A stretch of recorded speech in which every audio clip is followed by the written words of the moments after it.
Dear students, I would like to talk about next lesson, Unit 6, Nuclear Physics. So, in this chapter, discuss about the first of all, learning objectives. So கற்றலுடைய நோக்கங்களை பற்றி நம்ம பார்க்க போகிறோம். After learning this unit students will be able to இந்த லெசனை நம்ம படித்ததுக்கப்புறம் so இந்த லெசன் மூலயமா என்னெல்லாம் நம்ம தெரிஞ்சுக்கலாம் அப்படின்னு பார்த்தீங்கன்னா, டிஃபைன் ரேடியோ ஆக்டிவிட்டி கதிரியக்கத்தை பற்றி நம்ம புரிஞ்சு கொள்ளலாம். Distinguish between the natural and artificial radioactivity, அதாவது இயற்கை கதிரியக்கம் மற்றும் செயற்கை கதிரியக்கத்தை பற்றி தெரிந்து கொள்ளவும். Relate the properties of alpha, beta and gamma rays. Alpha கதிர்கள், பீட்டா கதிர்கள், காமா கதிர்களுடைய பண்புகள் மற்றும் அதனுடைய தொடர்புகளை பற்றி தெரிந்து கொள்வதற்கும். State Soddy and Fajans displacement law nuclear disintegration. இப்போது நியூக்ளியர் டிஸ்இன்டகிரேஷனில் சாடி அண்டு பேஜனுடைய இடப்பெயர்ச்சி விதிகளை பற்றி தெரிந்து கொள்வதற்கும். Understand the concept of nuclear fission and nuclear fusion. Nuclear fusion அப்படின்னு சொன்னால் அணுக்கரு இணைவு, ஃபிஷன் அப்படின்னு சொன்னால் பிளவு. அணுக்கரு பிளவு பற்றியும் அணுக்கரு இணைவு பற்றியும் தெரிந்து கொள்வதற்கும்.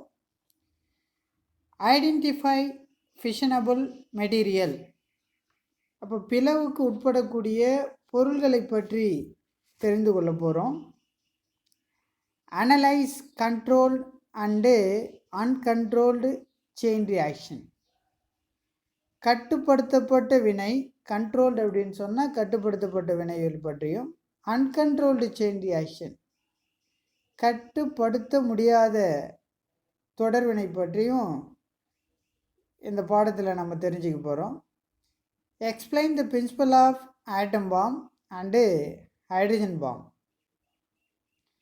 அதாவது ஹைட்ரஜன் குண்டு அணுகுண்டு. ஆட்டம் பாம் அப்படின்னு சொன்னால் அணுகுண்டு, ஹைட்ரஜன் பாம் அப்படின்னு சொன்னால் ஹைட்ரஜன் குண்டு. ஸோ அதை பற்றி அதனுடைய தத்துவங்களை பற்றியும் அதனுடைய விரிவான விளக்கத்தை பற்றியும் இந்த சாப்டரில் டிஸ்கஸ் பண்ண போகிறோம். List the uses of radioactivity, கதிரியக்கத்தினுடைய பயன்பாடுகள் என்ன அப்படின்றத பற்றி தெரிஞ்சுக்க போகிறோம். Understand the component of nuclear reactor, அப்போ நியூக்ளியர் ரியாக்டரில் நம்ம பயன்படுத்தக்கூடிய பொருள்களை பற்றி தெரிந்து கொள்ள போகிறோம். என்னென்ன பொருள்களை நம்ம நியூக்ளியர் ரியாக்டரில் பயன்படுத்துகிறோம் அப்படின்றத பற்றி தெரிஞ்சுக்க போகிறோம். Identify precautionary measures while handling of radioactive material, அப்போ கதிர்வீச்சுக்கு பயன்படுத்தப்படக்கூடிய பொருள்களால் வரக்கூடிய பாதிப்புகளை பற்றியும் இந்த லெசனில் நம்ம டிஸ்கஸ் பண்ண போகிறோம். ஃபஸ்ட்டு இன்ட்ரொடக்ஷனில் humans are very much interested in knowing about atom. இப்போ மனிதர்கள் பார்த்தீங்கன்னு சொன்னால் ஆட்டத்தை பற்றி தெரிஞ்சுக்கிறதுக்கு அதிகமான ஆர்வம் கொண்டு இருந்தாங்க. அப்போ things around us are made up of atom. So நம்மளை சுற்றி இருக்கக்கூடிய எல்லா பொருள்களும் எதால் உருவாக்கப்பட்டது அப்படின்னு சொன்னால் ஆட்டத்தால் உருவாக்கப்பட்டது. இன்க்ளூடிங் சாலிடாக இருக்கலாம், or liquid or gaseous substance. அப்போது all substance are made up of atom. A Greek philosopher Democritus in 400 BC believed that matter is made up of tiny indestructible unit called atom. அப்போ 400லே கிமு 400லே பார்த்தீங்கன்னா கிரேக்க தத்துவ ஞானியான டெமோக்ரட்டிஸ் அவர் என்ன சொல்லியிருக்காரு அப்படின்னு சொன்னால், ஆட்டம் அதாவது மேட்டர்ன்னு சொன்னால் பொருள், அந்த பருப்பொருளானது எதால் உருவாக்கப்பட்டது அப்படின்னா டினி இன்ஸ்ட்ரக்டிபிள் அப்படின்னு சொன்னால் பகுக்க முடியாது, அதுக்கு மேலே அதை என்ன பண்ண முடியாது, பிளக்க முடியாது. அந்த பொருளை தான் நம்ம ஆட்டம் அப்படின்னு சொல்கிறோம் அப்படின்றத டெமோக்ரிட்டஸ் அவருடைய கான்செப்டில் சொல்லியிருக்காரு. Later in 1803 John Dalton considered that the elements consist of atoms which are identical in nature. அப்போ எலமெண்ட்ன்றது பார்த்தீங்கன்னு சொன்னால் ஒரே வகையான ஆட்டத்தால் உருவாக்கப்பட்டது. அதாவது same substance containing the elements. அப்போ ஆட்டம்ன்றது பார்த்தீங்கன்னா the smallest substance of the particle. ஒரு பொருளுடைய மிகச்சிறிய பகுதியை தான் நம்ம ஆட்டம் அப்படின்னு சொல்கிறோம். அந்த ஆட்டத்தை என்ன பண்ண முடியாதான், அதுக்கு மேலே இன்டெஸ்ட்ரக்டிபிள் அப்படின்னு சொன்னால் அதுக்கு மேலே அதை என்ன பண்ண முடியாது, பிளக்கவே முடியாது, கட் பண்ண முடியாது. அப்போ smallest things. J.J. Thomson discovered cathode rays known as electron. அப்போ J.J. Thomson அப்படின்ற சயின்டிஸ்ட்டு தான் கேத்தோட் ரேஸை டிஸ்கவர் பண்ணவர். ஸோ அவர் அதுக்கு என்ன பேர் வச்சார் அந்த கேத்தோட் ரேஸ்க்கு அப்படின்னு சொன்னால் எலக்ட்ரான் அப்படின்னு சொல்லியிருக்காரு. The experimentally and Goldstein discovered positive rays which were named as proton by Rutherford. அடுத்து பாருங்கள், இந்த J.J. தாம்சன் பார்த்தீங்கன்னா கேத்தோட் ரேஸை டிஸ்கவர் பண்ணார். அடுத்தது கோல்ட்ஸ்டீன் அப்படின்றவர் இந்த பாசிட்டிவ் ரேஸை டிஸ்கவர் பண்ணவர். இப்போ கோல்ட்ஸ்டீனு பாசிட்டிவ் ரேஸை டிஸ்கவர் பண்ணார். ஆஃப்டர் பார்த்தீங்கன்னா அதுக்கு புரோட்டான் அப்படின்ற நேம் வச்சவர் ரூதர்ஃபோர்ட். எதுக்கு, இந்த பாசிட்டிவ் ரேஸுக்கு புரோட்டான் அப்படின்னு நேம் வச்சவர் யார், Rutherford in 1932. James Chadwick discovered the chargeless particle called neutron.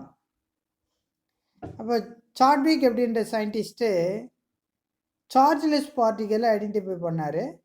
அந்த சார்ஜ்லெஸ் பார்ட்டிக்கலுக்கு என்ன பேர், நியூட்ரான். அப்போ பாருங்கள், கேத்தோட் ரேஸ் பார்த்தீங்கன்னா நெகட்டிவ் சார்ஜ், இந்த anode rays are positive rays பார்த்தீங்கன்னு சொன்னாக்கா அதுக்கு என்ன ஆனோடு தான் பாசிட்டிவ் ரேஸு. அதுக்கு என்ன பேர் வச்சாங்க, புரோட்டான்.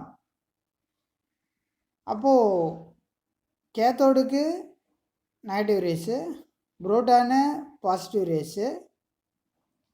இந்த நியூட்ரான் பார்த்திங்கன்னா சார்ஜ்லெஸ் பார்ட்டிக்கல்.